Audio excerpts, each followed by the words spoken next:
Second Thessalonians 2. Is it Second Thessalonians? Let me see. Mm,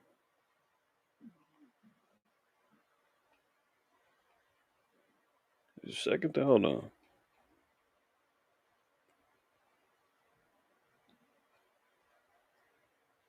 Or was it first? Let me just double check. Hold on.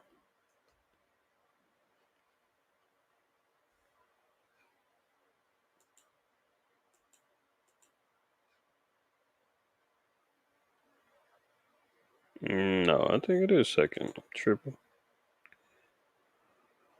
Trying to see the Most High said he's gonna.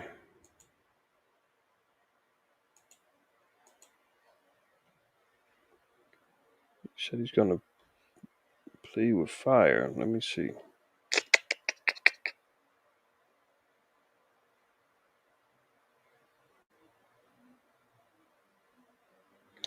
My bad, y'all. I'm trying to find the scripture that I was looking for. Dang, what was the name of that one? While I'm thinking about where that other one is, matter of fact, where's my Bible at? Let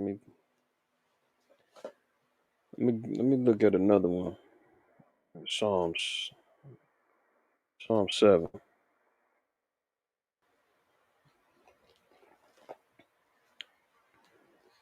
Yeah, this is a good one too. Psalm 7. Let's read 10 down to 13. Okay. And that reads, my defense is of the Most High, which saveth the upright in heart. That's why, when the question is being posed, are you prepared or scared? You got to be prepared. And you can't be scared. Because we see here that the Most High is going to be our defense. The Most High is going to be our defense. We have to truly believe that. We got to have the faith in it. We know all hell is breaking loose, man. The walls is closing in. Everything is going topsy turvy. I mean, we're in a bizarro world, man. Right is wrong. Wrong is right. The righteous are being persecuted left and right. Right. But as long as we know where our defense is coming from, as long as we have trust in knowing that the Most High is going to be there to watch over, bless, and protect us and heal us from all manners of evil and iniquity, so long as we're doing what we're supposed to do, then we'll be in good shape. Reading on, it says, verse 11, the Most High judges the righteous, and the Most High is angry with the wicked every day. So let's not sleep and think that the Most High is not looking at the evil works and deeds that the so-called white man is doing, the evil deeds that Israel is doing, the evil deeds that the heathen are doing. Okay, because the Most High clearly is watching, and He's upset with the wicked every day. So you can only imagine the wrath that the Most High is gonna have when it comes down to judgment. I mean, if the Most High is constantly um, angry, and then He says, "Wait till I take this anger out," this place has no chance in hell, no chance. This is why we're seeing the talks of arrows, fire, flame, burning going on at this particular time, because he's got to stir up the nations. He's got to stir up the nations. This is why we're seeing all of these nuclear tests that's going on, all of the missile tests going on, hypersonic missiles being tested here, there, because everybody's testing their weapons out to see when it's time to go to war, what's working and what ain't working. What's working and what ain't working. Okay. So it says, the Most High is angry with the wicked every day. If he turn not, he will whet his sword. He hath bent his bow and made it ready. Verse 13, he hath also prepared for him the instruments of death. He ordaineth his arrows against the persecutors. So the arrows are going to be used as part of judgment to bring forth this world war, to bring forth the final deliverance of the children of Israel, to stir up the pot of the nations. That's going to be one of the main weapons that's being used. Hand-to-hand combat, old school weapon. Ain't nobody pulling back. The Most High pulled back the bow and made it ready. So that's why we're saying an imminent strike, a bullseye has already been hit by the Most High. And he said the instruments of death. So you're going to see we're seeing biological warfare being launched, missile warfare being launched, the upgrading of all types of weapons are being set up. All the instruments of death are being lined up. Nations are testing their weapons, and the arrows are being set up against the persecutors. Uh, Let me see. I think it was Second Thessalonians, the first chapter. Yeah, let's look at this one. Second Thessalonians 1, verse 6. It says, seeing it is a righteous thing with the Most High to recompense tribulation to them that trouble you. So the Most High is all for a righteous payback. Verse 7. And to you who are troubled, rest with us. When Hamashiach Yahweh shall be revealed from heaven with his mighty angels. See, that's when the warfare is actually going to ultimately be done. When Yahweh comes down, that's when you read in Revelation 19 that he's going to come down and make war, right? And to you who are troubled, rest with us. This is what we're all looking for, the rest of the Most High. We're all troubled. We're all perplexed. We're all dealing with our own particular hells as we're going through this life right now. Now it says, when the Lord, Yahweh shall be revealed from heaven with his mighty angels. Verse 8. In flaming fire, taking vengeance on them that know not the Most High. Well, flaming fire not only is going to come from the Most High through eternal judgment, the lake of fire, so forth and so on, but there is going to be a flaming fire that actually preludes the final burning. The flaming fire and the vengeance of the Most High that don't know, all those that don't know the Most High is going to use fire to help purge out all those who refuse to bow knee to the righteousness of the Most High and to his Son and his children. Flaming fire's got to be used. That's why we're seeing and understanding why these nukes and these arrows are being discussed. In flaming fire, taking vengeance on them that know not the Most High and that obey not the gospel of our Lord Yahweh Shai, who shall be punished with everlasting destruction from the presence of the Lord and from the power of his and from the glory of his power. See, when he shall come to be glorified in his saints. We don't need to discuss who them saints are. We all should know that by now. And to be admired in all them that believe, because our testimony among you was believed in that day. So we're going to see when and how the Most High brings forth this particular judgment on the earth. All right. This is why we're seeing and understanding how all of these things that keep riling up with the talks of missiles. This is why you see, and you're saying, well, damn, why is he being ignored? Why is he being concerned about nobody listening to him? It's because he wants in, and he's been programmed by the Most High to execute the judgment and bring forth his arrows to the table. All right, let me keep going. So there you see, Kim Jong Un's new hypersonic missiles show he can hit the U.S. back. So he's trying to let it be known that his hypersonic missiles can hit the U.S. Look at this. Just before dawn Tuesday, Kim Jong Un watched as a hypersonic missile took flight, leaving behind it a column of fire. Didn't we just get to reading about the fire? Didn't we just get to reading about the coals, the burning coals? Y'all been to barbecues. You know, Negro love barbecues. Hispanic, we love the barbecue. You hit them coals, that smoke gets to kicking. When they said you're gonna have the coals of a juniper root moving like an arrow, fire coming behind it, streaking, smoke coming behind it. This is what we're talking about. Leaving behind it a column of fire and adding a new weapon in his arsenal that could potentially slip past U.S. defenses and deliver a nuclear bomb. The rocket deployed a hypersonic glide vehicle that successfully hit a target at sea after flying roughly 1,000 kilometers, 620 miles, and performing a 240-kilometer corkscrew maneuver that the official Korean Central News Agency said. Kim supervised the launch, making his first reported appearance at a weapons test in almost 2 years and underscoring the importance of a missile that would, quote, help booster the war deterrent of the country. All right. We read that one. Okay. Now here's another part of the tentacles that we're talking about with Esau. MOD training academy targeted by a sophisticated cyber attack from a hostile state or criminal organization in the bid to access UK military secrets via a quote backdoor, Air Marshal reveals. So here we are now talking about cyber attacks. That's been on the table. That's also another realm of warfare that Esau's lined up. 2 Corinthians 2. And if y'all remember, look at this. We got to be vigilant. Why?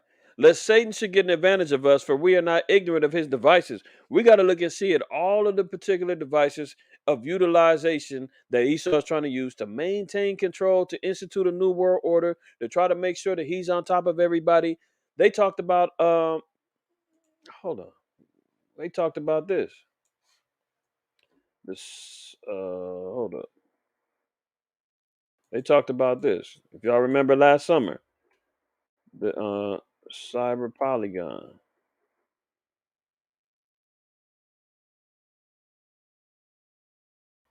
Y'all remember this? Last summer, they launched what's known as a Cyber Polygon.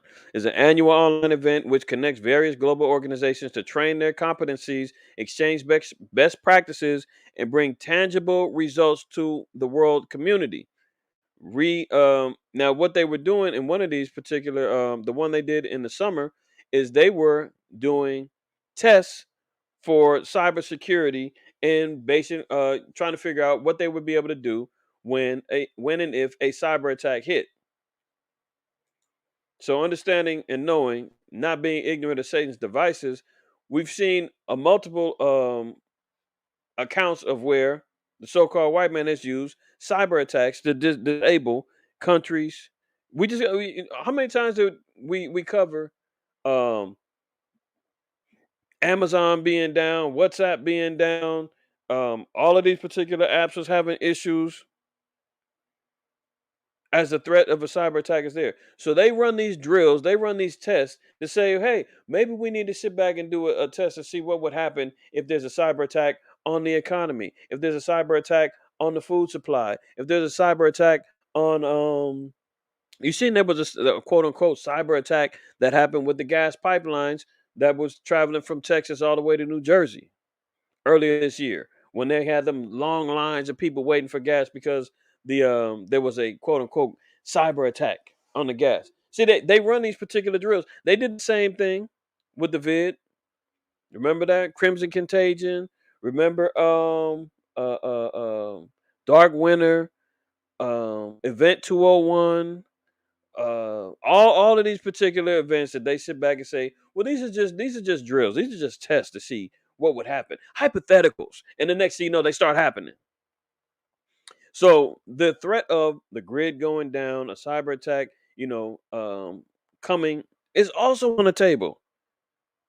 All the heads of the Hydra is all out here biting and snapping and poisoning every damn thing. You can chop one off, you can reveal one, expose one. He's got 5, 6, 7, 8 more behind it. They just keep growing more heads and more heads, man. I'm telling you, man, this devil is something else. So we talked about biological warfare so far, and we ain't up at but the third or fourth slide. Biological warfare we've already talked about. We talked about how he's using colonization and deceiving the nations, deceiving our people to gain geopolitical and military control of different countries. Nuclear warfare, missile warfare. Now we're even talking about cyber attacks that he's using. All to get and maintain control. If the earth has been given into the hands of the wicked man, know that this cat has everything at his disposal and he's using it all right now. Never before since I've been in the truth or been alive and been cognizant of even paying attention to what's going on in the world have I seen him pull out all the stops like this right now. Everything is on the table. Okay. So they're talking about having a sophisticated cyber attack, doing quote unquote drills, right? So let's see. The EU to stage a large scale cyber attack exercise on the supply chains. So now they're already, as if the supply chains ain't already in trouble. They need to do a cyber attack to see what would happen, how it would affect the supply chain. It's already jacked up. So now they're talking about they're going to do, the European Union is going to do a large scale cyber attack to exercise on supply chains. So here's another exercise. This is why they're talking about supply chains, whether it be food, gas, water, so forth and so on. They can shut it all down electronically by a push of a button.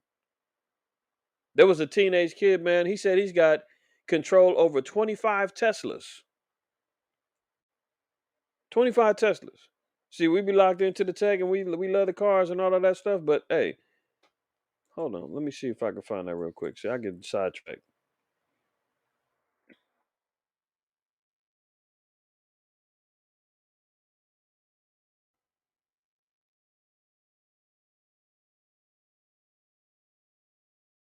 See, there you go.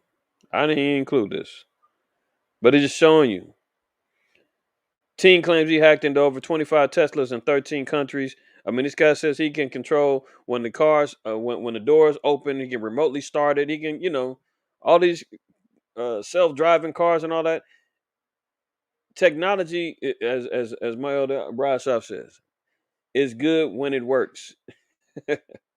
It's always a back door, man. Anything that they deal with when it comes down to technology, best believe Esau's got a back door that he can slide right in, man, and poison and infect it for his control. So they're worried about cyber attacks. They're the ones actually committing the cyber attacks. And then they're saying we're just doing exercises to show you what could happen or what we can do if you don't act right, if we don't get our way, like spoiled brats.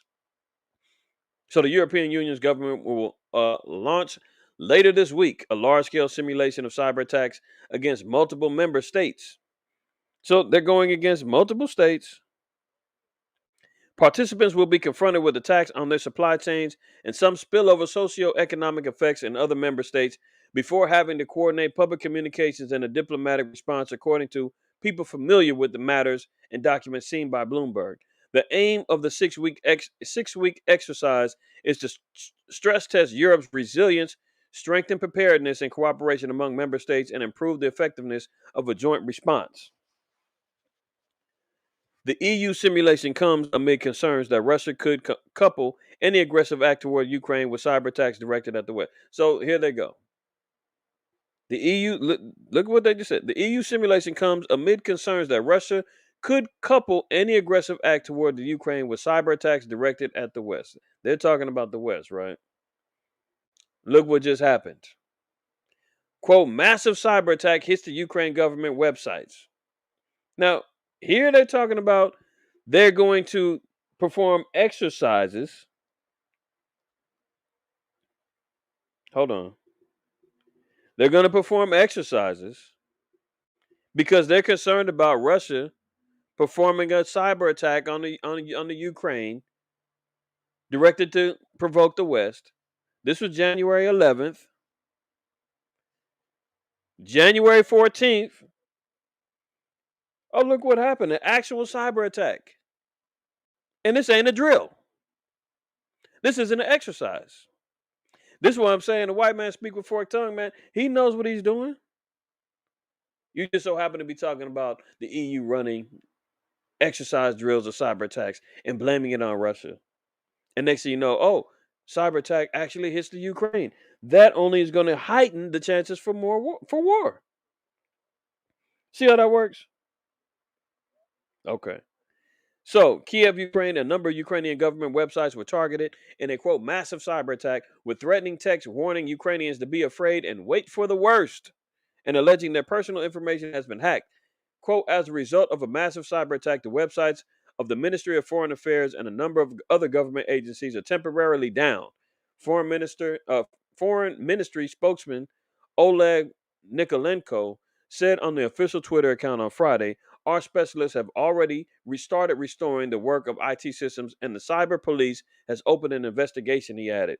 Most of the affected state resources have already been restored, according to Ukraine's security service, who said that personal data had not been breached. So, one thing that we're looking at is the threat alone. They're acknowledging we can do it if we want to. And here, let me just show you. So, cyber attack is underway. Look at this. Cyber attack leads to a jail lockdown and violations. They had a cyber attack that happened in New Mexico that affected the jails on January 9th.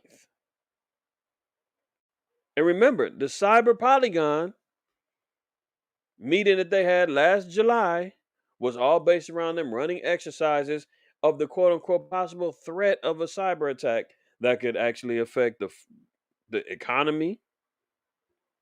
It can affect the food, as we just got to seeing. They talking about the supply chains. It can affect the gas and mineral resources. When everything is locked into the grid and into the computer, all it takes is somebody to hack in and knock it all down, and everything shuts down, and we right back into the dark ages.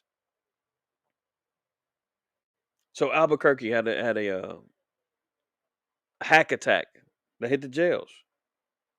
So what did it do? A ransomware attack last week has left an Albuquerque area jail without access to its camera feeds and rendered automatic door mechanisms unusable. Did you see that? So the jail got hacked and they turned off the cameras and the automatic door unlocks was unusable. That means they can unlock and let all damn inmates out, turn off the cameras, nobody see and know what happened. Reading on, it says inmates have been confined to their cells as a result while technicians struggled to bring systems back online. As first reported by a source in New Mexico, visitor access to the Metropolitan Detention Center was completely suspended as the jail was put into lockdown. All internet services at the jail were also knocked offline, leaving staff unable to look up inmate records. So let's just imagine that, they knock out the internet services. Staff can't look up the inmate records. Somebody goes in there, changes up your sentencing. You end up getting less time, more time. Who knows? Erase you out the system, double back, and there's some reason you get released. I mean, this is just the madness that goes on with the threat of a cyber attack. And now it's not even a threat; it's happening. They're happening. Okay, but we can't be ignorant of Satan's devices. I made mention of this on Thursday. And with the overturning of the Supreme Court, so forth and so on, and then we seen that slow Biden has enacted the task force for them to start paying more attention to um, domestic terrorists, and then you see that the black identity extremists we're part of that list. But look at how look how they sat back and look how they've this is what I brought out, that there was agent provocateurs there on January 16th. This guy right here, he's one of them. Ray Epps, this Edomite. When they had the congressional hearings regarding January 6th and all of that, Ted Cruz, senator down there in Texas, was asking questions in regards to if the FBI had any involvement, what was going on with that whole thing, right? So let's look at this headline. Here's his answer. I can't answer that. FBI executive assistant director refuses to tell Ted Cruz if any agents or confidential informants quote, actively participated in January 6th. Cruz demands more information on plant Ray Epps. See, this is what I'm saying. This is why I say,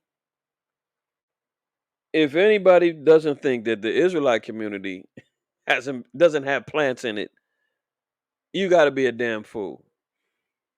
Esau's got plants everywhere, even in his own organizations. So here they had this whole insurrection, this whole act of sedition, this whole takeover, this coup that was being established. They blame, Trump had his people lined up. They was all out there marching and rioting, and doors was being opened up for him and all of that. Looked like a complete inside job, right? And now, when they have a congressional hearing and the question is being posed, if the FBI had any confidential informants or any agents that were actively participating in that January 6th thing, we need to know. And you know what the head of the FBI said? I can't tell you. I'm not answering that. Listen, silence is pretty much an admission of guilt in this scenario. Now, because of that whole now they say, oh, these are domestic terrorists. And you seen in the article I brought out, it said that this involves anybody who's speaking anything about anti-government, anybody that's going against the program of America, so forth and so on, will be categorized religious zealots. That's why the list is being made. Anybody that's involved in that will now be considered domestic terrorists. This is why we get drug into that conversation. Esau goes out there and gallivants and does all this madness. And next thing you know, they create a broad brush and says, hey, you're involved in this too. Just because your ideological feeling, your ideological thoughts. Because you stand behind the Bible. See? So they want more information on Plant Ray Epps. Senator Ted Cruz pushed FBI Executive Assistant Director of National Security Branch Jill Sanborn on whether any agents were involved in the January 6th riot. Sanborn repeatedly responded, I can't answer that. I can't answer that. I'm not saying, in other words. Cruz also asked about the identity of former Marine Ray Epps and whether he was involved in any alleged FBI incitement of the Capitol riot. Sanborn said she was aware of Epps but did not have information on him. Cruz also stated that President Biden needs to answer for the FBI's role in the Capitol riot. Epps was interviewed by House January 6th Select Committee and claims that he is not law enforcement. Look at this. Cruz asked Epps about the identity of former Marine Ray Epps in the red hat and whether he was involved in an alleged FBI incitement of the Capitol riot. A group of Trump supporters shouted "Fed" at Epps on January 5th, 2021. He tried to rile up the crowd. See, this is how they do, man. If y'all remember, there was a movie. Dang, what was the name of that movie? It never got produced, but it was supposed to be about. It was supposed to be based around the Israelites, and they had a FBI plant undercover go into the organization and all of that, and they wanted him to rile up and establish a domestic terrorist event. And I think the cat actually ended up, taking a liking to the information. It never came out, but they were talking about, I think, Asher. There you go, the water UZL. Yeah, they was talking about that movie, man, back in. It had to been at least before 2010. I want to say that thing was on the horizon for a long time, and they never got the funding and never got the production approved to get it done. But we can see the dangers that could have caused. So we see here, man, Esau be using his own. They setting up a lot of this crap. They've got plants. They've got agents lined up all over the damn place, provoking. See, and I think how they use them in Israel is not only through doctrinal changes, because they know any Israelite in their right mind know damn well we not holding out no damn domestic terrorist events. We ain't out there, blowing up nothing, shooting up nobody, beating up nobody. If anybody comes up against us when we on post and we hold, they're usually the aggressors because the Bible is cutting them so much and they so mad they want to fight. All we do is defend, which is what the scriptures say. We got to be defenders of the gospel. Other than that, we don't provoke nothing. But any right-minded, scripturally following and abiding Israelite knows this. You get one to pop up in there, man.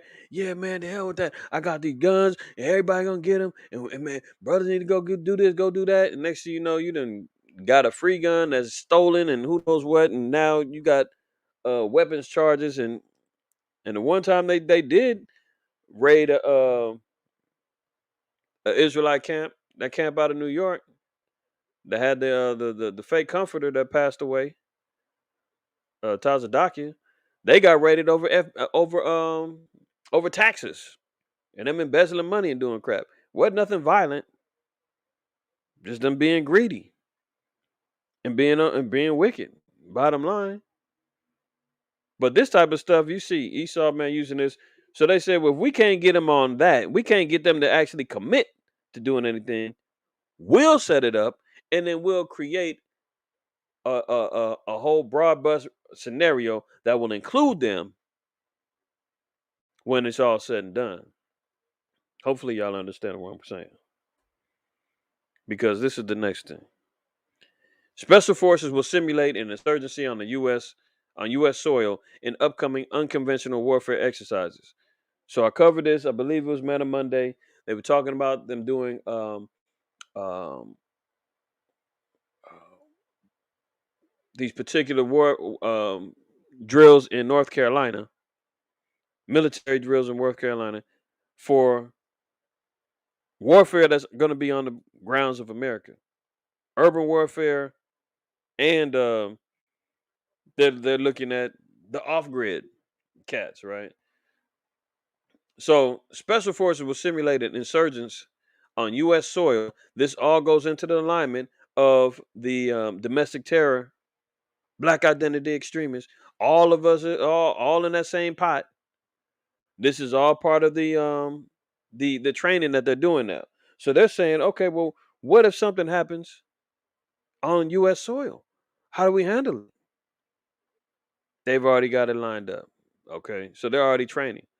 Robin Sage, exercises held in the Carolinas prepare Green Berets for the complex missions they will be called upon to accomplish when deployed. Not if deployed, when deployed. Here they go. Look at the environment, though. This was in 2019 they were doing this training. Special Forces students patrol through a wooded area during Robin Sage 2019. Is that the hood? Is that the ghetto? No, no, they got that covered already. They got that covered. Hold on. They've been doing urban warfare drills. They ain't worried about what's going on in these cities. They got that locked down. You see the environment that they looking for. They looking for those that's hiding out, the homesteaders. They looking for those that's off grid. That's why it's crazy, man. We have no other choice but to rely upon the Most High Yahweh Shai and the angels. Cause this damn bastard, he's coming for everybody. Hold on, urban.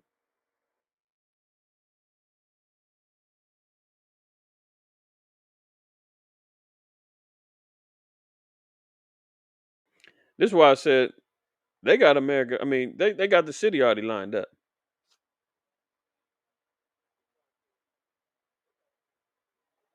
Military urban warfare training in downtown LA. That was 2019. I remember bringing this out. Look, 9 years ago.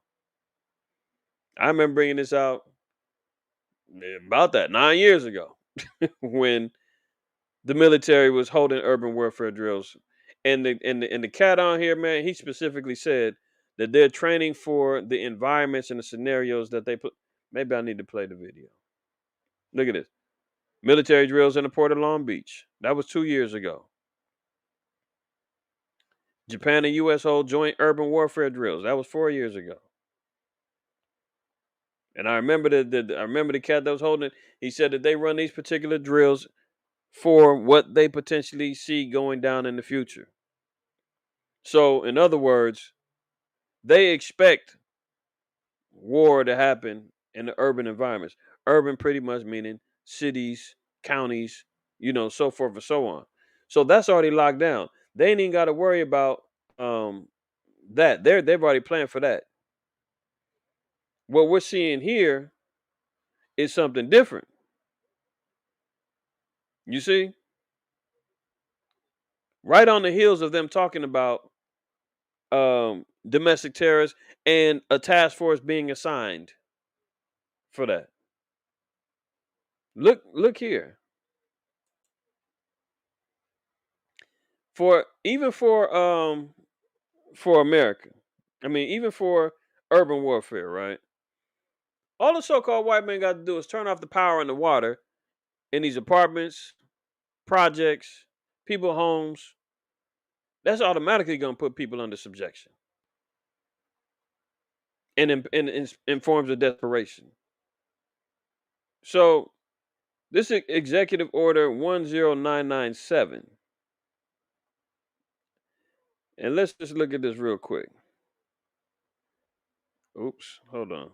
What is this? Okay. So you see here, let me blow it up a little bit. It's written lengthily, so can y'all see that all right? All right. So it says the Secretary of the Interior, hereinafter referred to as the Secretary, shall prepare national emergency plans and develop preparedness programs covering electric power, petroleum and gas, solid fuels and minerals. These plans and programs shall be designed to provide a state of readiness in these resource areas with respect to all conditions of national emergency, including an attack upon the United States. So right now, another tentacle of the damn Hydra, they're talking about a domestic terror war situation. Not only international war, but they're saying that they could have an attack upon the United States, and it may not come from a foreign country. It can come right from the inside. So what does this mean? What's this order mean? The term electrical power means all forms of electric power energy, including the generation, transmission, distribution, and utilization of what? Electric power energy. So they will decide how power is distributed and how it's being used in a time of when and if there's an attack on the United States. Petroleum means crude oil, synthetic liquid fuel, products associated with hydrocarbons, including pipelines for the movement and facilities specially designed for the storage. Gas, meaning natural gas or helium, manufactured gas, including pipelines for the movement of facilities designed for the storage. Solid fuels, minerals, raw materials, petroleum gas, solid fuels, so forth and so on, right? Let's just get a little. Listen, this is mainly what I wanted to look at. When and if the hits the fan, this particular, I see a UZO. Hold on, let me get rid of him. See, this damn bot trying to come on in.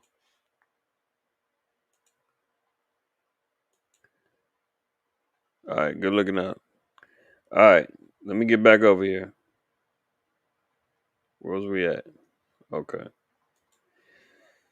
So under this particular executive order, 10997, it discusses the fact that in this state of a national emergency, if there's an attack on the United States, all they got to do is say we're under attack.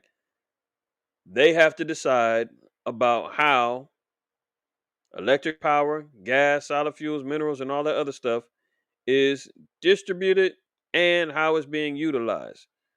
Priorities and allocations. They will develop systems for the emergency application of priorities and allocations to the production and distribution of assigned resources. Long story short, they will decide on where and who and how these resources get distributed. So if you're on the other side of the fence, you won't have access to this stuff. They won't be requiring it. They won't be giving it to you. So they can shut down your power. They can shut down your access to gas, so forth and so on, if they find or see the need of it. This is what I'm saying. He got all ends covered. That's just one. He got one for communications. He got one for transportation, railroads, railways, and all that other stuff. And just how we know, just along with the when it comes down to um, railways and transportation and even waterways, we see what happened with the supply chain backup, where they had shut down the ports. They were emptying, they was putting them canisters, man, all in people's neighborhoods, blocking people's driveways and all of that. That let it be known that you don't have full control over what you believe is your property and your access to your freedom of travel. For those of us here in California that seen and experienced what was going down at the ports in San Pedro and Long Beach, and all of them tankers that was getting stored up, that was posted out there at sea, that wasn't allowed to come over to the port and dump those canisters off, and the ones that they did have that was stocked up, that didn't have nowhere to go, or that was empty, that they couldn't fill up. Them cats was leaving them things in the middle of the street. They was leaving them all over the place. They was getting $100 parking tickets and fines. They didn't give a damn because they just charged it to the companies because they had nowhere to put them. That shows you how they can take control over those avenues. Okay, so that ain't changed, and they got little disclaimers out there. Oh, they didn't mean that. You're exaggerating. Oh, please. All I know is the earth's been given into the hands of the wicked man. He got control of electric, petroleum, gas, water, you name it. Now he's talking. We just seen urban warfare drills. He's already been conducting those. Now they're talking about doing a whole new unconventional warfare exercise when they're going into these areas now. Look at this. This is still part of the same article. Another picture. Special Forces candidates meet with role players acting as village leaders. Who's a village leader? Look at the little flag in the back. Liberty. They got a little paw print out there, and but who's the leader? You see him? It's a brother. He's quote unquote playing a role of a village leader. When did they have villages in America? Unless you have privatized, off grid scenarios, compounds where people are living, trying to get away from everybody. And we all, I'm a proponent of that. I believe that that's a good idea. But see, the problem is these bastards is coming for everybody. That's what we got to consider and see. So, special forces candidates are meeting with role player actors acting as quote village leaders. And look who they got, a brother playing a village leader. Is that coincidence? You tell me. When has a Negro ever been leading a patriot movement? I'll wait. All right. So, we see what's going on with this whole thing, man. Okay. Um yeah, this was it right here. Justice Department creating a unit focused on domestic terrorism. We read this on Thursday. Reading at the bottom paragraph, quote, we have seen a growing threat from those who are motivated by racial animus. Remember that. These are the same people that they're saying is going to be hiding out in these areas. We've seen it growing, and the reason why they're doing urban warfare drills. We've seen a growing threat from those who are motivated by racial animus. You Israelites is preaching hate. Same one saying white man is the devil. We watching you.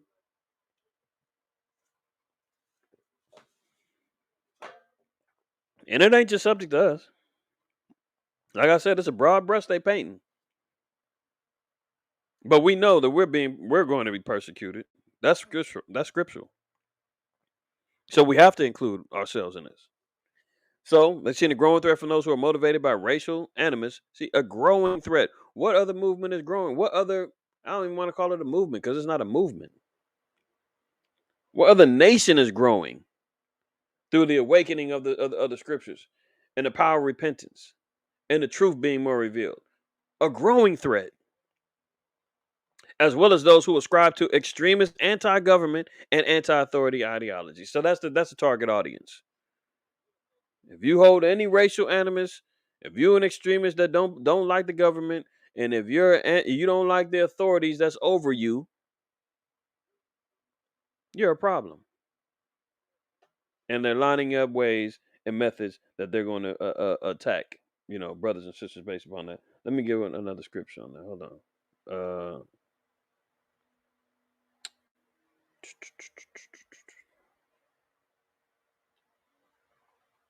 Oops. Where's my? Okay, here we go. Let me see. Sirach.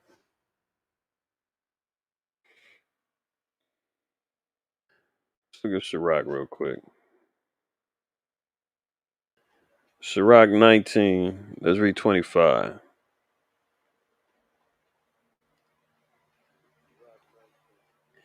There is an exquisite subtlety, Sirach 19:25. There is an exquisite subtlety, and the same is unjust. And there is one that turneth aside to make judgment appear, and there's a wise man that justifieth in judgment. So this is just showing you how slick the so-called white man is. We just got through seeing about how we got FBI plants all in the place. He's lining up task force to try to get at so-called domestic terrorists that fit the profile of how we live and abide by our fear of the Most High. An exquisite subtlety, man. This dude is slick. And the same is unjust. I mean, we've seen all the injustices that he's committed and befell us here as long as we've been here in this land and throughout history. And there is one that turneth aside to make judgment appear. So they're trying to make it seem like, oh, we're doing good. And meanwhile, they're turning to the side and doing wickedness on the other hand. Okay. Reading verse 26. There's a wicked man that uh, hangeth down his head sadly, but inwardly he is full of deceit. The white man keep running around talking about we're patriots, we're standing up for America. We don't like the way this country's going. Slow Biden's approval rating is at like 33% now. They're hanging their head down, acting like we want America to be great again. We don't like this, but inwardly they're full of deceit. They're acting like we're for everybody. They ain't for everybody. They're for themselves. Wicked as hell. And the Israelites are going to get drug into the folly that they're creating. 27. Casting down in countenance and making as if he heard not, where he is not known. He will do thee a mischief before thou be aware. See that? Casting down his countenance as if he heard not, where he is not known, he will do thee a mischief before thou be aware. So the mischief is already being done, and we don't even realize it. Verse 28. And if for want of power he be hindered from sinning, yet when he findeth opportunity, he will do evil. So he's going to do evil as soon as he gets the opportunity. We understand and know how the so-called white man plays. Hold on, y'all.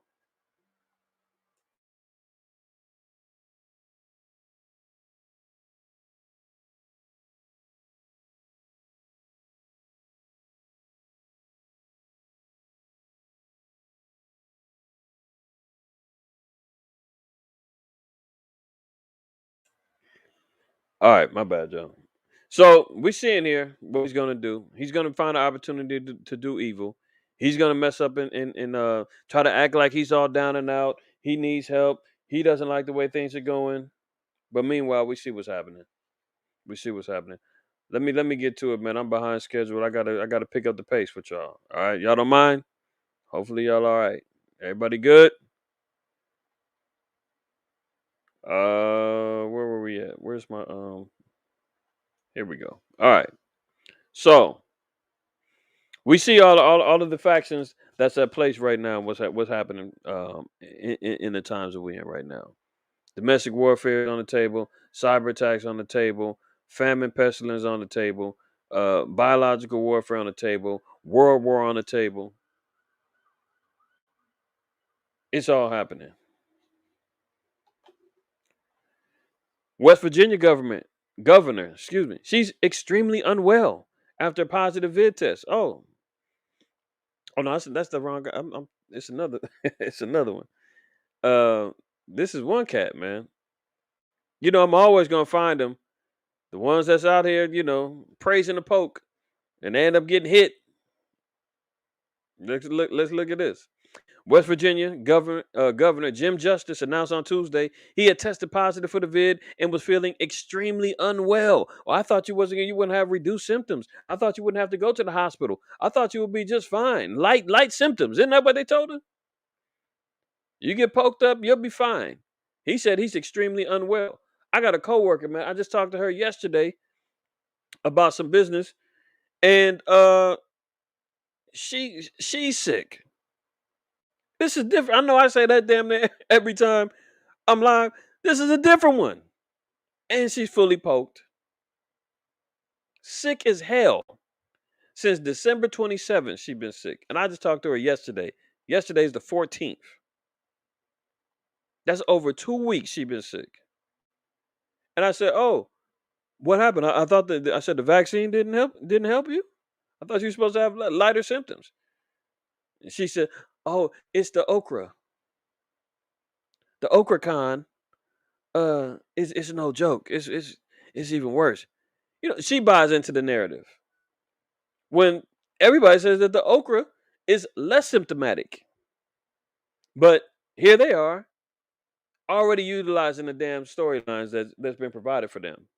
Oh, it's because of the okra. No, no, no. It ain't because of the okra. You buying into that scenario. So here we see here West Virginia Governor Jim Justice reading the second paragraph. According to press release, Justice, who was fully jabbed, and boosted and tested after experiencing a sudden onset of symptoms. West Virginia First Lady Kathy Justice tested negative on Tuesday evening. Oh, how tragic. Oh, remember him? Full House? Bob Saget? He gave up the ghost. He gave up the ghost earlier this week. Or was it last week? End of last week, I think he did. Bob Saget was tucked in bed and died in sleep without suffering at Orlando hotel, as police suspect star who recently battled the vid suffered a heart attack or stroke. Uh-oh. No. Say it ain't so. Have we been talking about heart attack and strokes happening more recently for people who've been boosted and poked? This guy went on.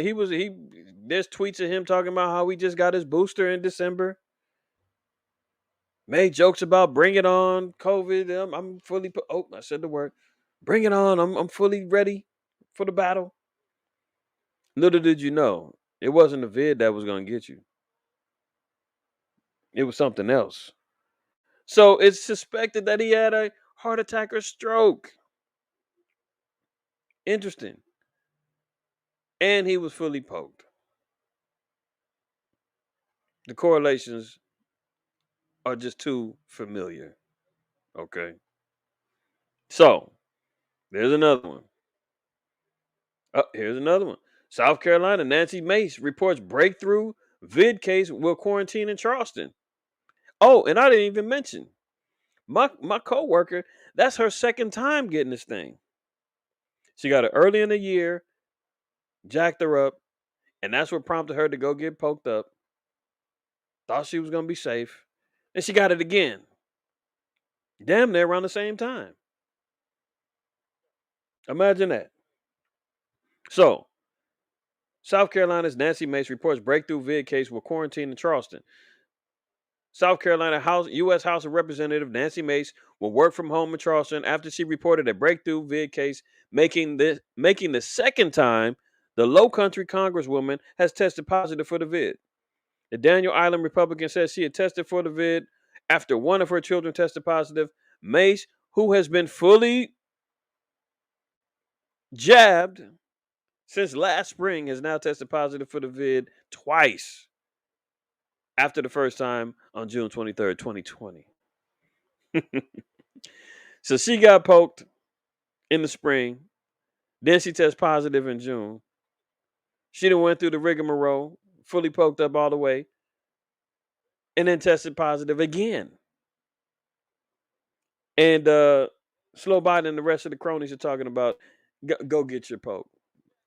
It's safe and effective. Remember that? Safe and effective. At what? Give me a break. Okay. EU warns. Look at the EU. What are they saying? Repeated boosters could weaken the immune system. No kidding. Then we're wondering why and how people that's getting poked are super spreading and constantly testing positive and getting sick and everything else. Now the EU got to come clean and say, if you keep on doing those boosters, it's actually weakening the immune system. It's actually jacking you up even worse. European Union regulators warn that frequent booster shots, could adversely affect the immune response and may not be feasible. So now, can we get to the brass tacks of what's really going on? These jabs and these boosters, according to the EU, not according to me, Facebook, not according to me, YouTube, for the bots that's listening, looking and waiting and salivating to see if I'm going to say something that's going to get this thing turned off. The EU is warning, saying that these boosters could, and I say that in air quotes, weaken the immune system. I mean, when the evidence is clear, I guarantee you, all of y'all that know somebody that got poked, they either know somebody or they themselves have tested positive or they're sick. Put a 7 in the chat if you can, if you hear where I'm coming from. If you've shared that experience, if you know anybody that's gotten poked, or they know somebody that got poked, let's connect the dots of somebody who's gotten sick or tested positive. 7 in the chat if you can feel me on that. Okay, I'm gonna finish reading this. Repeat boosters doses every 4 months could eventually weaken the immune system and tire out people, according to the European Medicines Agency. Instead, countries should leave more time between booster programs and tie them to onset of the cold season in each hemisphere, following the blueprint set up by influenza jab strategies, the agency said. Interesting, they said the influenza jab strategies. Isn't that what Frankenstein Fauci was quoted saying earlier in 2009? Making sense now? Oh, we breaking the doors open. The advice comes as some countries consider the possibility of offering people second booster shots in a bid to provide further protection against surging Omicron infections. Earlier this month, Israel became the first nation to start administering a second booster or fourth shot to those over 60. The UK has said that boosters are providing good levels of protection and there's no need for a second booster shot at the moment, but we'll review the data as it evolves. Yeah, of course you will. But we see what's going on. I see some sevens in the chat. Y'all know what time it is. They super spreading. The EU says don't do it. What's the Pfizer CEO say? Pfizer CEO says 2 vid jab doses aren't enough for the Omicron. They ain't enough. We need the boost. Who cares what the EU says? Who cares if it's lowering your immune system? Who cares if you keep testing positive and getting sick? Oh, it's not working? Here, come back. Let me give you another one. Oh, you tested positive again? Come back and let me give you another one. You tested positive twice and you've been sick 3 times? Come here. Let me give you another one. And you saying, doctor, hold on. This is my 4th one in the last 8 months. Yo, so what's the problem?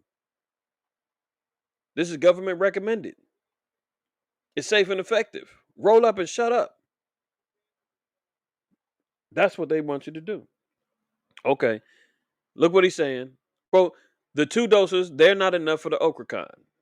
Pfizer CEO Albert Bourla said. Bourla said the 2-dose jab does not provide robust protection against infection, and its ability to prevent hospitalization also has declined. Really? What? That was what they were standing on. That was the legs they were standing on. That it was going to provide you robust protection against infection, and it was going to keep you out the hospital.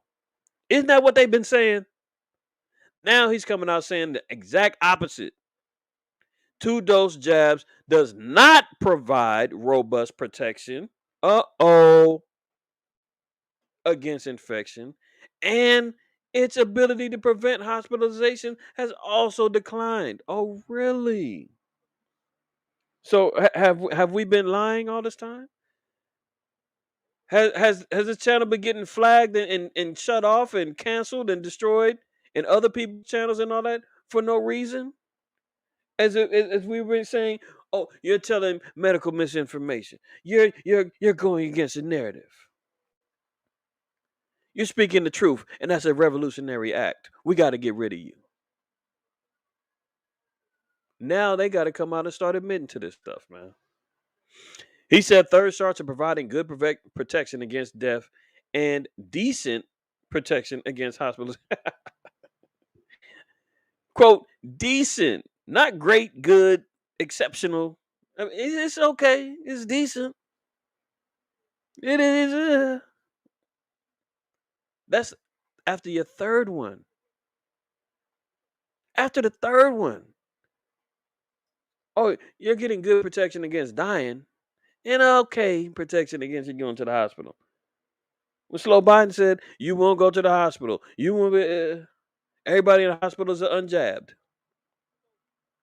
We know these damn bastards be lying, man. That's why we read in Psalms 10, man, about the damn deceitful liars. What's gonna happen to them?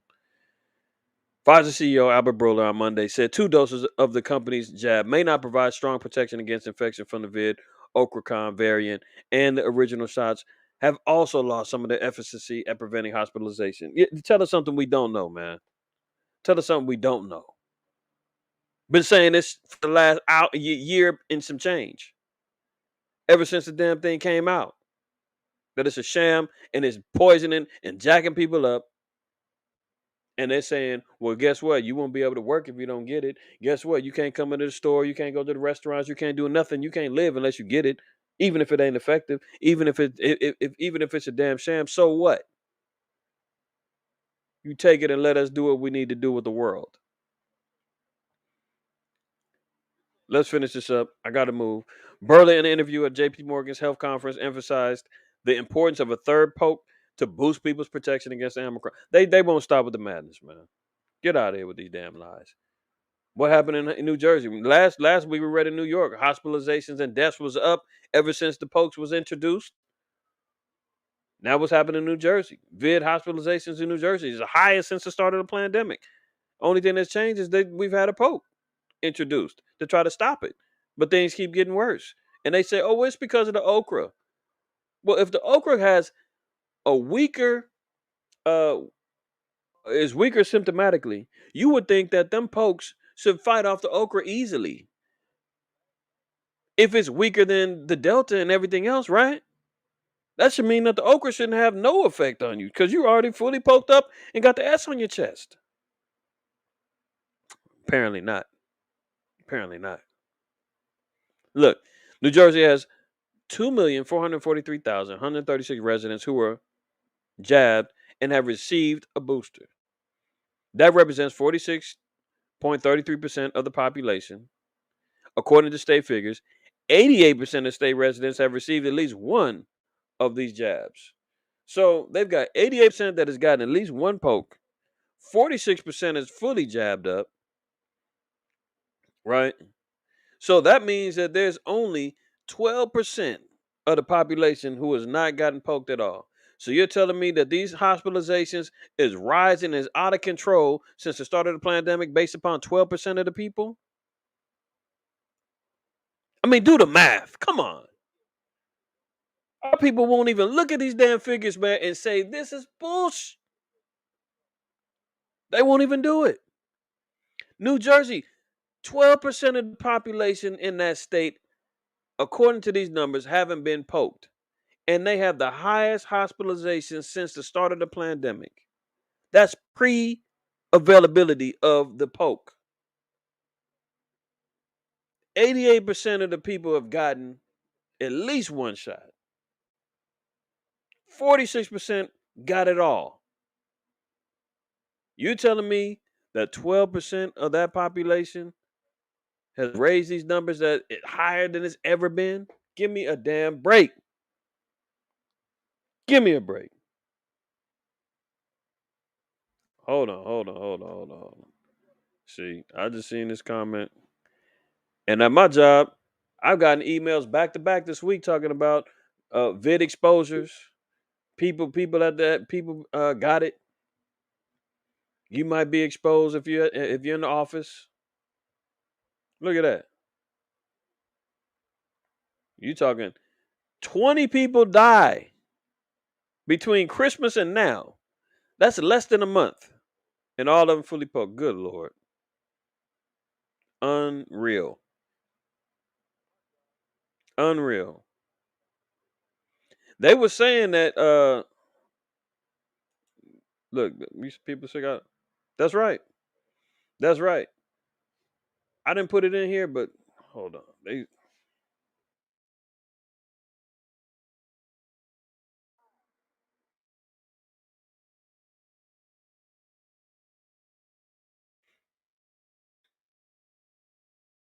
look at this.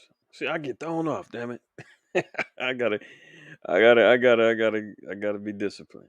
Look, 5 million people could call out sick, and they were talking about this week. Over 5 million people will not work next week because they all getting sick.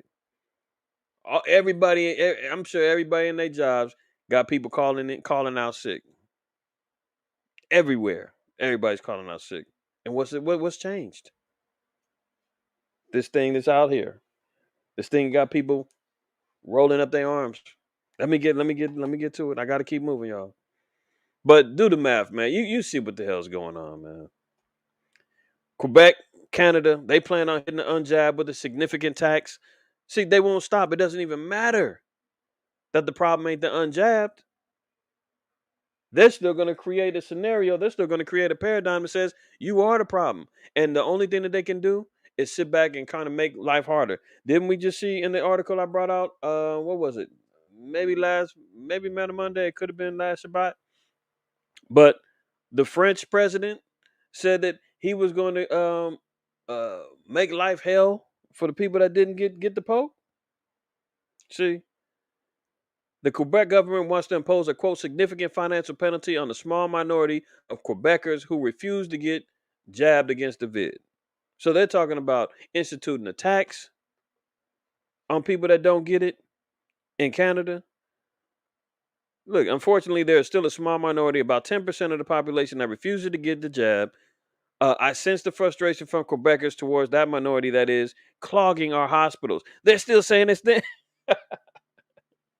unjabbed that's clogging the hospitals, right? I mean, these damn bastards won't stop. So now they're out here talking about including a tax. And don't think that it can't happen here because what happened with Obamacare and all of that? If you didn't have they forced everybody to get medical coverage. If you didn't have medical coverage, you would pay a tax every year if you didn't take Obamacare or you didn't get privatized insurance. Same works here. You don't get poked, no problem. You're going to pay a tax because you're endangering the community. You're endangering Americans. Matter of fact, you're a terrorist. How about that? Think about it. They do it. They already put it on the table in Canada. It can come here. Hit them in the pockets. Hit them where it hurts. That's what they're looking at. Surveillance tech that uses AI to track social distancing and mask wearing in workplace raises serious concerns. So, as people putting on these contact tracing apps, you get poked and all the other madness, and they're utilizing it to say, well, I'm just using it as my Vax Pass. I'm just using it to make sure I can get into the gym. I can go to my restaurant. I can go wherever. Now they're saying that this actually is creating surveillance tech. So is there another means that could be being used for this or not? Are they being honest about them using these apps and this tech strictly for medical purposes? They've got the AI that's tracking who's wearing masks in workplaces and who's not. See? Workplaces are eager to avoid the spread of the vid and are equipping their security camera with AI software that can track their workers' compliance with health guidelines, which includes wearing a mask or social distancing. So now we're looking at Big Brother invading into workplaces. Take your mask off for any moment, man. The camera done caught you. You're getting called into the office. You didn't got too close to your coworker. Oop, you're coming into the office. We're watching you. In other words, you see how this is working, and it's all based around the vid. Even though that this thing can, y'all understand this is part of the new world order. This is part of how they get Big Brother, the surveillance tech, and everything lined up. How else would they be able to do it if there isn't a threat that says we need to put this in here to keep you safe? But we're going to use it for other means. But we're going to say it's for the vid though. So you see how that works? Dropping down, it says you already hearing about things like ways for occupancy and people movement, as opposed to vehicle movements, not just self-reporting, but automated reporting on traffic information, people in different indoor locations and public areas. Mahesh, whatever his last name is, Saptarasi, the CTO of Motorola Solutions, which is developing a system of this kind. I think that is just going to be more common until people feel safe enough. Until you feel safe, really. Well, there's cameras all over the streets. Cameras are taking pictures of your license plate. Cameras are taking pictures of you driving in the street. Now they're going to be putting cameras in people's workplaces, just to make sure that you feel safe. You know, we caught you on camera. You took your mask off, man, when you took a bite of your sandwich on lunch. You didn't put it back up. You got too close over there to your coworker. We're watching. You see, look at China. That's the blueprint, man. They doing it like that. Okay. How do we know that this is the abuses of it? Look at what they're doing in Germany.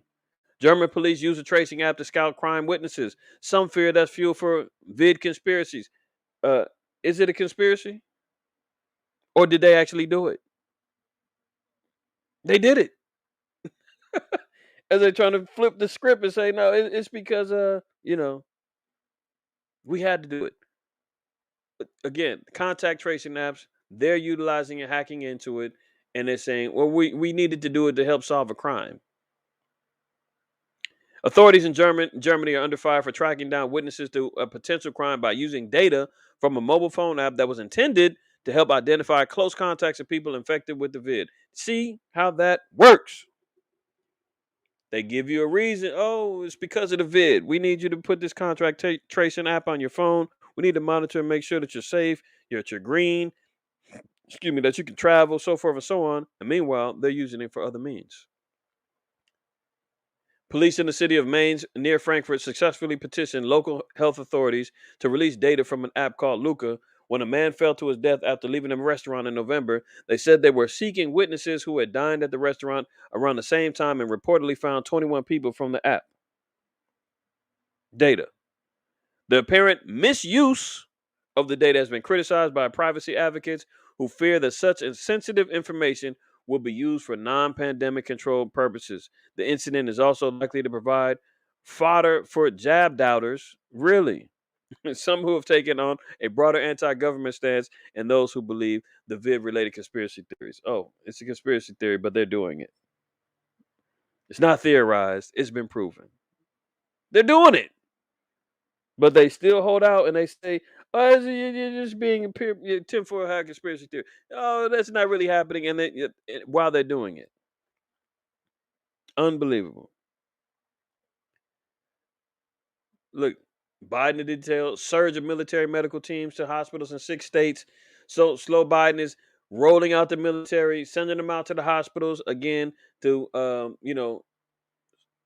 get us used to the idea and the sight of military here out in the world.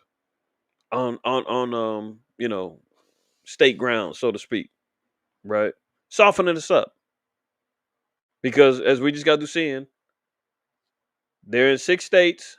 Look, 1,000 military health workers to deploy the U.S. in the hospital. That's what they're talking about. So 1,000 military workers are now been 1,000 military have been sent out into 6 states to these hospitals to quote unquote help. Meanwhile, they're running uh unconventional drills in North Carolina. Troops on the soil. Russia's talking about putting troops in Cuba and Venezuela. See, so we're seeing what's going on. Militaries are already here. They're coming in. They say, "Oh, just to help the hospitals." Right, but it's the psychological effect of just seeing quote unquote men in uniform telling you you can and can't come in. I've got a relative right now that's in a nursing home, man. They say no visitors, can't see him. Uh, you can only call or FaceTime. You're trying to call, you can't get through. Nurses ain't allowed. You finally get through. You got to go through all kind of rigmarole, asking the nurse to bring the phone to him. He's elderly, but this is all the madness that goes on. And if anybody tries to get out of line, oh, the military's there. Troops is on deck, and all 1,000 ain't doctors and nurses. Let's be clear. All right. Look at what California's doing, man. This is why this place got to go. As hospitals reel, California tells vid positive medical workers to stay on the job. What? That's not a typo, y'all. I thought they were telling us quarantine. I thought they were telling you stay away. I thought you was infected. It's so bad now in California. They're telling medical workers, even if you're positive, stay on the job. Why in the heck would you do that unless you're trying to promote a spread? Think about it. Day long waits in the emergency room, no one to answer the phones, no one to take out the trash, and more patients arriving each day. That's the scene playing out at some hospitals across Southern California as the Okra Khan fueled surge of the vid contributes to a crippling shortage of doctors, nurses, and other healthcare workers, while Okra is causing significantly fewer serious illnesses than last year's winter surge. The unprecedented number of people becoming infected has left the medical infrastructure on edge. State officials are attempting to address California's staffing shortage through a sweeping policy change that allows asymptomatic healthcare workers who have tested positive for the vid to return to work immediately. Immediately. If anybody's sick, y'all ain't feeling well, don't go to the damn hospital. Stay away from these people. No offense to anybody who works in the hospitals. I'm not talking about you personally. But the system that they set up. The system that they set up, man, is unbelievable. In California, at least. They said if you test positive, man, you ain't got no symptoms, go back to work.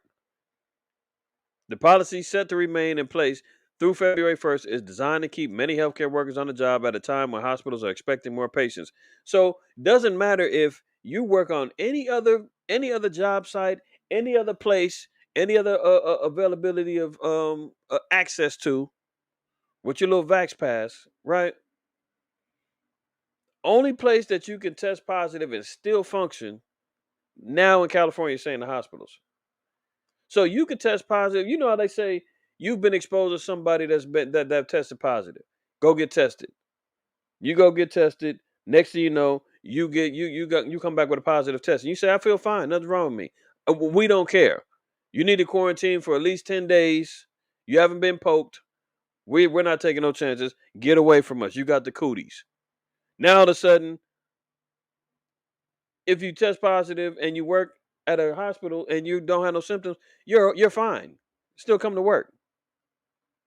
This is straight madness. Straight madness. Okay. Uh-oh. See, I don't even know if I should have brought this up, man. This might get fuel to the fire for the weed heads. Don't let these niggas find this. They're gonna lose their minds. Cannabis compounds stop the vid virus from infecting human cells in a lab study. Well, guess what? They need the drugged up public, don't they? Remember we covered the story. 70% of Americans are all on some sort of drug, let alone the illegal drugs. Now they're talking about weed compounds as preventing the vid. Oh my goodness. I mean, if we're not in the twilight zone, man, I don't know where we're at. Now you giving fuel to the fire for these weed heads, man. They gonna say, "See, I can smoke weed, and I'm fully vaxxed from the vid through my blunt." Look at it. Oh my goodness. Should I read this? Should I read this? Especially in Israel, because there is a contingency of weed heads in Israel who can't take the weed out their mouth, who won't admit their addiction, who won't admit that they're smoking on hybridized GMO strands that is not natural from the earth. as they love to hold on to. Should I read it or should I just? All right, all right. I'm gonna read a little bit of it. Cannabis compounds prevented the virus that causes the vid from penetrating healthy human cells, according to laboratory study published in the Journal of Nature Products. The two compounds commonly found in hemp, called cannabidiolic acid or CBGA and cannabidiolic acid or CBDA, were identified during a chemical screening effort as having potential to combat the vid. Researchers from Oregon State University said in the study they bound to spike proteins found on the virus and blocked the step the pathogen uses to infect people. The researchers tested the compound's effect against alpha and beta variants of the virus in the laboratory. The study didn't involve giving the supplements to people or comparing infection rates in those who use the compounds to those who don't. So, Esau now is saying cannabis compounds now has stopped the vid from spreading.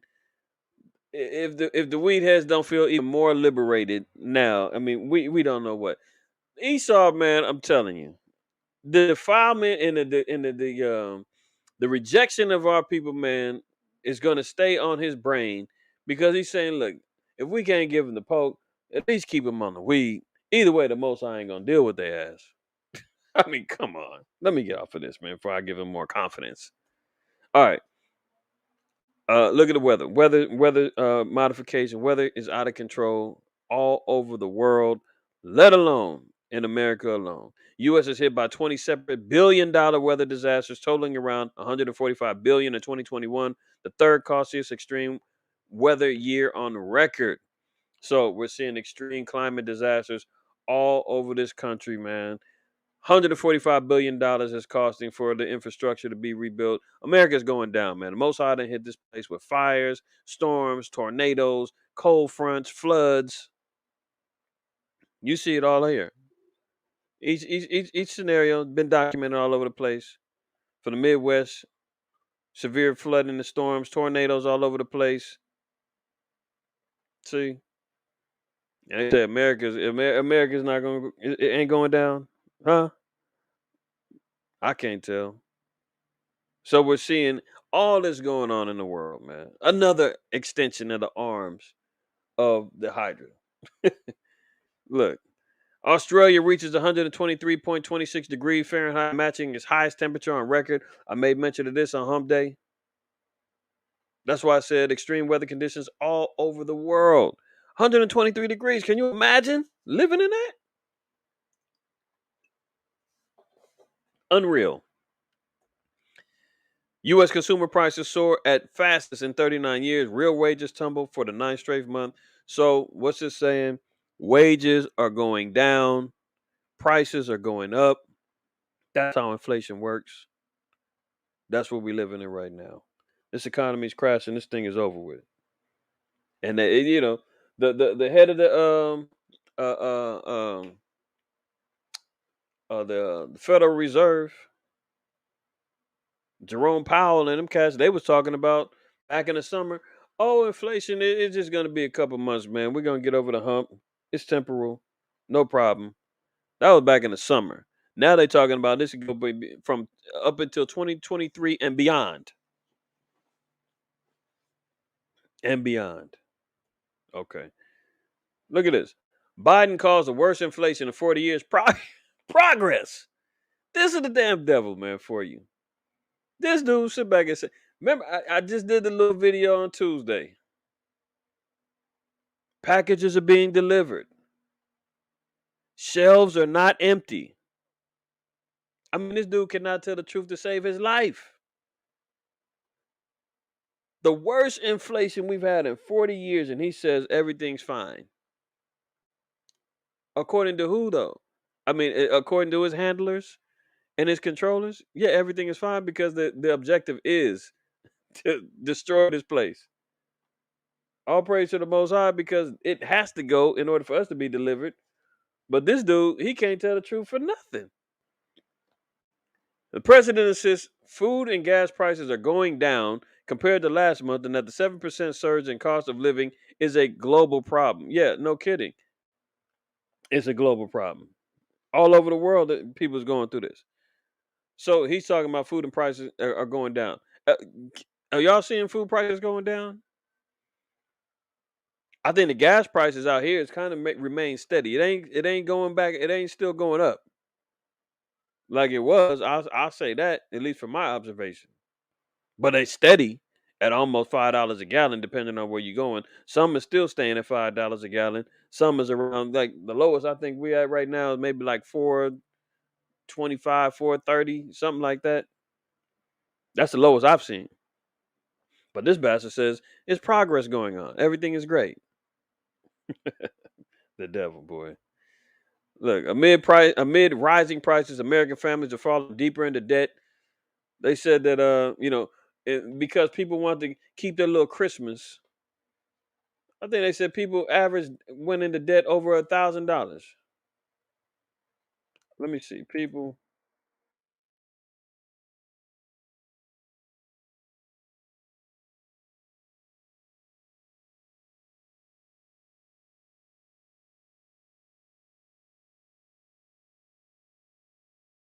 Uh, yeah. Look at this. Here's how long it will take Americans to pay off their debt. Shoppers in the U.S. racked up an average of $1,054 of debt this Christmas season.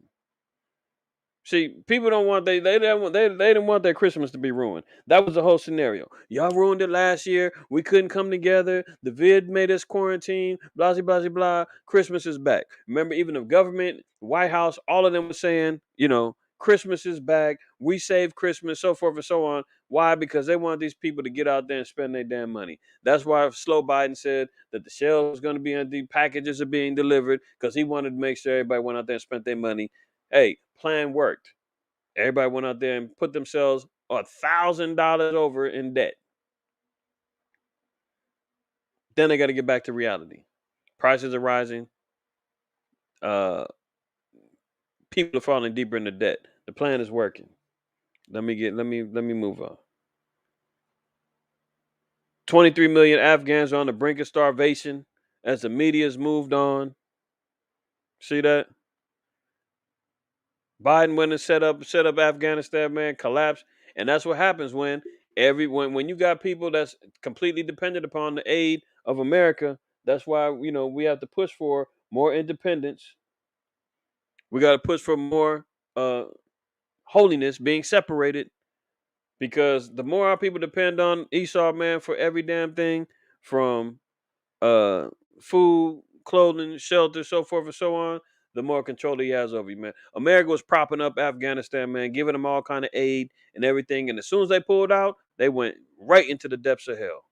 23 million Afghans on the brink of starvation. Americans have moved on, right? And that's just a lesson to be learned. You can't depend on this damn demon for everything, because he's gonna definitely cripple you once he pulls a pacifier out of mouths. As Afghan harsh winter sets in, many are forced to choose between food and warmth. That's what's going on in Afghanistan right now. As America was they was holding up, America was holding them up, man, defending them against the Taliban, feeding them, taking care of them over there. And as soon as they said, "Listen, we can't keep paying for this. We're out of here. We're done. We're pulling out." They pulled out in August. Remember, they was holding on to planes and begging and crying for Americans, don't leave, and let us on the plane. We want to come to America, because they wanted to continually be fed. They wanted to continually be taken care of by white zaddy. And now, next thing you know, when that's what I'm saying, when the government Esau, man, when he slides in there and says, "Listen, for you to get your federal safety net programs, for you to get your SNAP and your WIC and your AFDC and your GA checks and everything else, it's coming along with the Pope. It's coming along with us to being able to surveil you and everything else. You don't want it? Oh, go look at Afghanistan, see how they doing without us."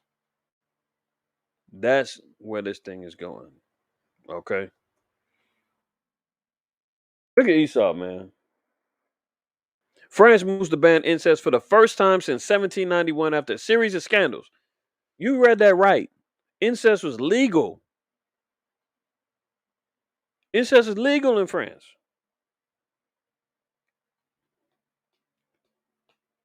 If I wasn't pressed for time, I'd go in on Esau a little bit more on this. But y'all know, lest there be any fornicator or profane as Esau.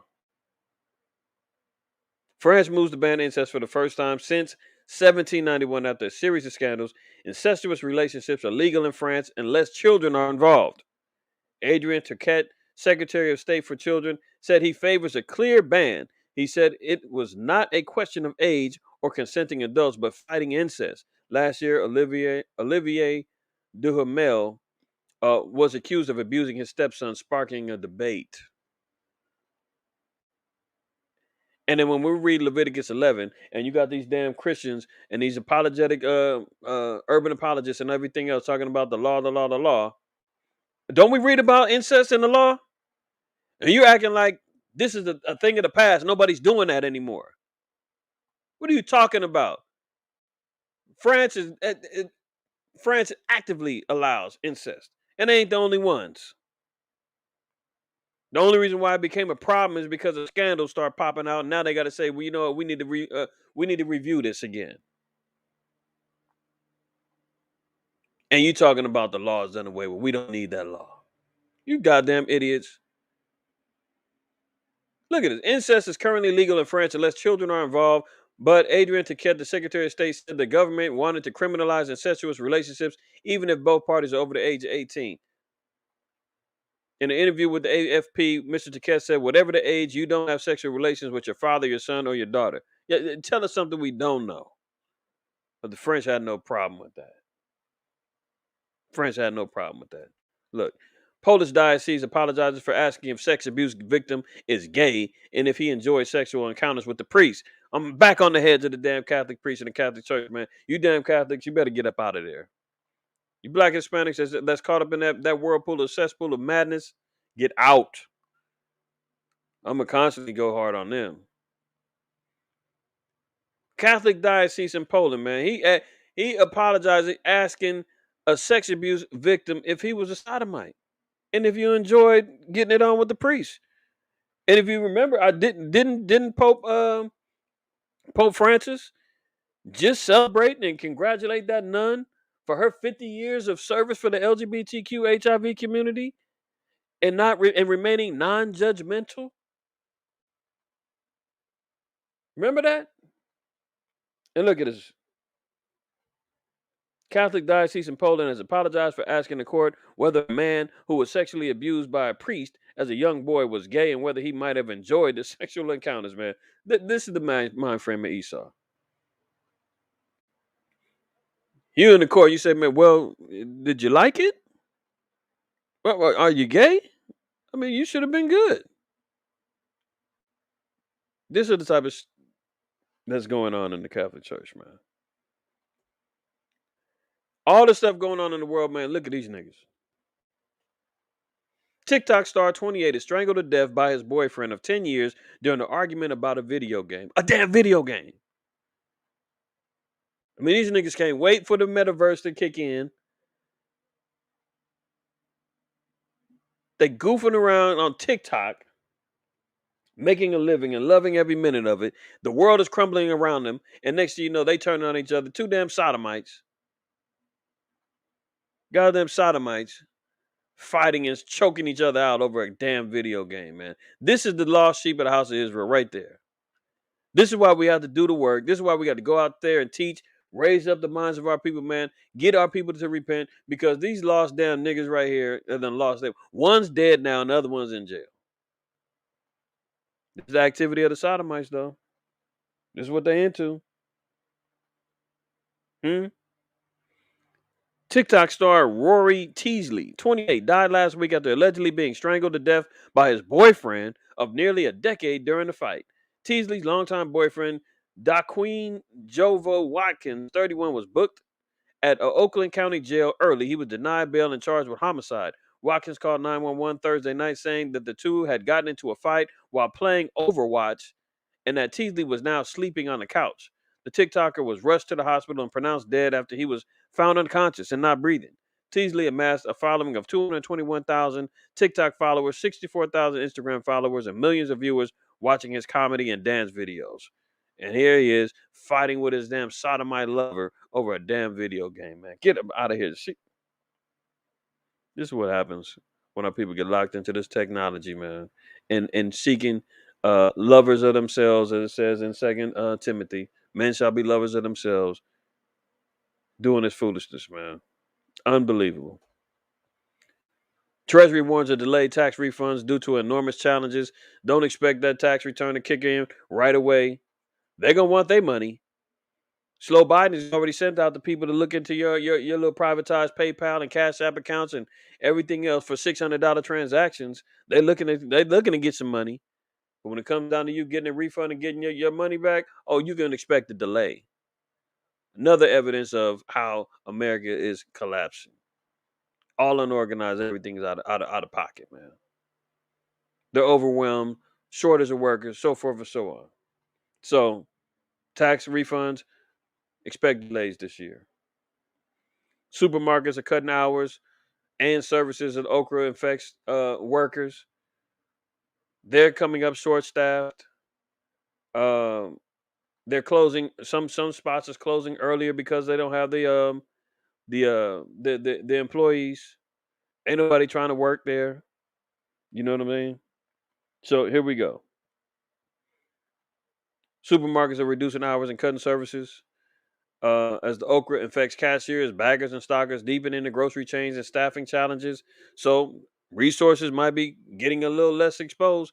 What happened in China with their lockdown? One person out every 2 days, and they're starving over there. Now imagine if grocery stores are closing earlier, limited supplies coming in. Are you prepared? Are we prepared? Famine, destitute. Let's just put it in. Hold on, what you put in there about the chicken? Yeah, and as they talking about, hey, everything's fine. Nothing's going up. What are you talking about? Yeah, I don't know. There's something going on. Especially you see them damn mutant legs and chicken wings and all of that other stuff, man. You see them big old legs and what damn chicken you see with thick old legs like that. Something ain't right. This thing is out of control. Out of control, man. It's hard to keep up with everything that's going on. Absolutely, absolutely. Esau's at the helm of it all. At the helm of it all. Let me wrap this up with y'all. I'm gonna try to get up here by 1:30. I'm a half hour behind. Brothers, I just know you waiting on me. Waiting on. We gonna get busy in a minute.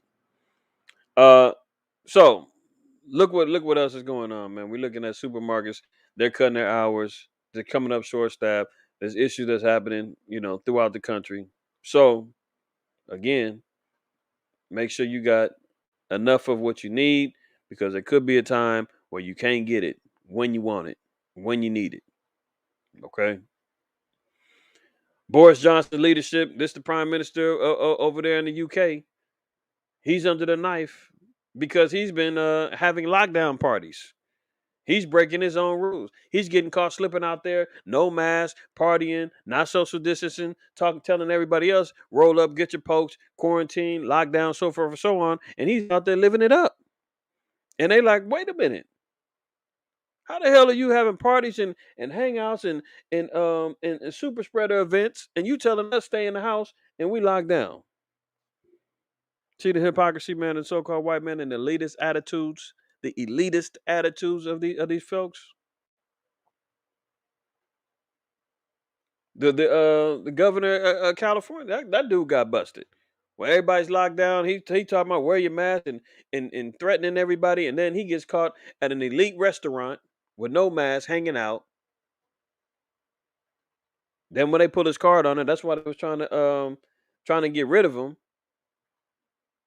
and that thing fell through because he got all kind of damn money out of nowhere and votes out of nowhere. Obama came and backed him up, and Bernie Sanders, all them came out the woodworks, flipped the vote, and he went and stayed in as governor. This thing is wild the way these people is living. So the prime minister of the UK, Boris Johnson's leadership is under the knife edge as a scandal over quote parties held at Downing Street, and allegedly in several other government ministries. Parties or gatherings were held by government staff allegedly during the vid lockdowns. So he's getting busted out there, living it up. Army ups the bonuses for recruits to $50,000. This is how desperate the Army's getting. They giving you a $50,000 bonus if you come in and recruit, and you stay in for 6 years. As they're losing brothers and sisters because they not getting the poke. So now another incentive to go in and roll up, to be all you can be, and to get your GI Joe on and GI Jane on, $50K. I mean, how many brothers and sisters, man, down and out, no trajectory on life and where they're gonna go, coming fresh out of high school, say, you know what, 50K is all right. I'll take it for 6 years, and then they tell you all the other benefits that you're gonna get. Yeah, right. So we see the desperation of where the army is at, and why are they even doing this? Why? Because warfare is on the table, domestic warfare is on the table. See, so they're looking to booster and bolster up their troops because they know what's headed, where this thing is headed. All right, look at it. After school Satan club planned at the Illinois elementary school, and you say that this place ain't the land of the damn devil? You saying that this place isn't the home of where everything emanates from the system of the beast, empowered by Satan? After school programs now in Illinois. After school Satan. They got Baphomet statues, man, lined up in Detroit. I want to say I think in Kansas. I don't want to misquote that, but I know they got one in Detroit. They put one up in Detroit. You had the Church of Satan is all over the damn place. Anton Levy had his little Church of Satan up in San Francisco, I believe. So look where they at. They back at the kids again. If the LGBTQ HIV can't get in, remember the teacher that was out there spying on the kids, trying to recruit them into their little LGBTQ clubs. They can't get them that way. We're gonna get you with Satan clubs. This place has been completely handed over to evil and wickedness. An Illinois school district is defending an after-school program being offered by the Satanic Temple, a national religious and human rights group. Many parents are reportedly furious over the meetings that will be held at the Jane Addams Elementary School in Moline. The Satanic Temple does not believe in Satan, according to its website, nor will it attempt to convert children to Satanism. Instead, the club will teach children about benevolence and empathy, critical thinking, problem solving, creative expression, and personal sovereignty, according to a widely circulated flyer shared on social media. See, this is what Satan is all about, though. What he do? What he do with Eve? Oh, Most High is not going to kill you. He told you don't eat of the tree of life, tree of good and evil. Shalakia. Don't worry about that. As soon as you partake in this knowledge, you're gonna be as gods. You'll be able to have creative expression, solve problems. It's going to bring out more benevolency and empathy in you. Critical thinking. You can think for yourself. You don't need God. See, that's the essences of Satanism. You know, that's what they're trying to implant in the kids.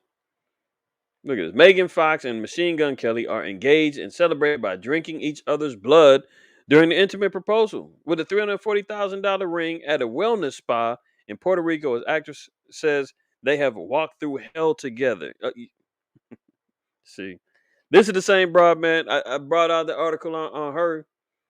I forgot how long ago it was, but she went down to South America, did their little retreat, and they was doing the ayahuasca, which is the hallucinogen, psychotropic that they use down there in Central America, as they promote quote unquote healing and wellness, and they use this ayahuasca to do it.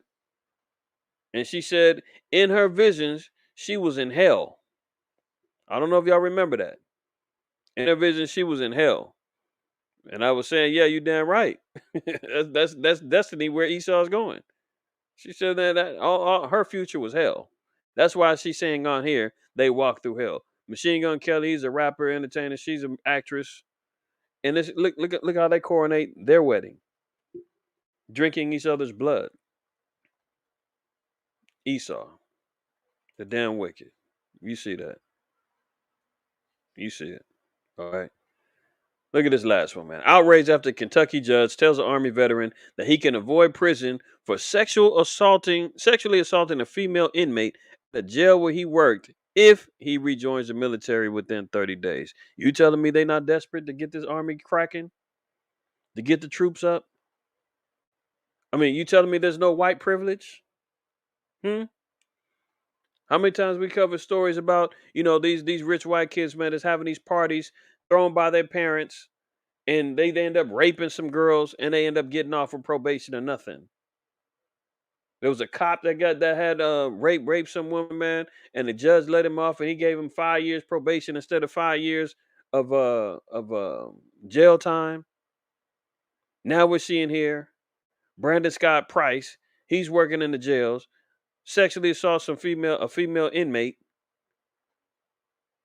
and the judge says, "Hey, man, there's nothing wrong with that, but I'm gonna need you to join this army in 30 days, and everything's forgiven. You got to re-enlist." So now you're gonna have a sexual predator in the military, and you telling me that the army ain't desperate to get these troops up? What are they rushing for? What's the urgency? $50,000 to come on over. Sexual deviance, you can come on in. Sodomites and women and trannies, you can all come into. We need everybody. All hands on deck. War is upon us. You tell me where we headed. I made it, y'all. Made it. I said 1 o'clock. I was trying to get 1:30. We got to. I got to get to it, man. Time is of the essence, y'all. This is DSTM number 20. What were we at? 76 now. All praise, honor, and glory to the Most High, man. Hopefully everybody's well. Got some edification. Got some information to build on today, man. Stay prepared. Never scared. The Most High is our defense. He's our rock, man. So don't get lost in the shuffle. Stay focused. Always fear the Most High and keep the commandments, man. Hopefully everybody enjoys the rest of your Shabbat. Messengers of the Covenant. We'll be having our closing Sabbath class at in a couple of hours. Hopefully y'all find some time to tune in, check us out, close out the Shabbat with us. If you're not haven't already closed the Shabbat, depending on your time frame, some of y'all have already been Sabbath would have ended. But nonetheless, we'll be back on live in a couple more hours, around 3:30, 4 o'clock Pacific time. All praise, honor, glory to the Most High, man. Always remember, fear the Most High, keep the commandments, and always remember, man, don't shoot the messenger. All right. Shalom. Be well, y'all.